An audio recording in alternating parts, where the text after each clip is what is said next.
following portion of Daytime Tri-Cities is sponsored by Evans & Evans Real Estate. It is time once again for Real Estate Today by Evans & Evans Real Estate. Today we have Amanda Evans Westbrook with us. And Amanda, we're talking about the city versus the county and maybe being in both or being in one or the other when you purchase a home. There are some differences things you got to take into consideration when you're purchasing a home. There is, and as a realtor, we're asked this by a lot of clients, especially clients maybe didn't, what's the advantage of living in a city? What's the advantage of living in a county? Right. And there's several things that are different, but there's a lot of similarities as well.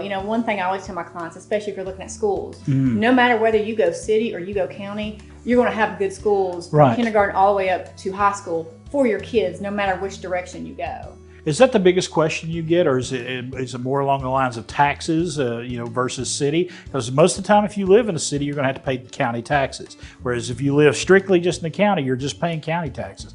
Taxes seems to be a big issue for a lot of folks when they're buying a home. That is correct, because a lot of people, especially moving from some of these other states like California, Texas, New York, New Jersey, their taxes are outrageous, especially compared to what we pay. Right. So there is a big question saying, hey, what are your city and county taxes compared to your county? We all know that county is cheaper. Right. But even if they go city, the city and county taxes that they pay in the city are still significantly lower than where they may be moving from. So, really, a tax question does come up, but it's not like the ultimate decider in where somebody wants to be. And I think it's kind of a conglomeration of all of those questions that makes people's mind up for them. But one other thing you got to consider too, if you're out in the county, you may be able to get more land with your purchase of your home as opposed to being in a city situation. That's correct, and especially as we meet our clients, we kind of get a feel for what they're looking for. And a lot of the times if the client's saying, hey, we want several acres, but we want to be close to the city, then let's look at some options in the county, because you are correct, Chris, is that once you get into the county, you do have the option for more acreage. Maybe you don't want to be as close to your neighbor as in the city.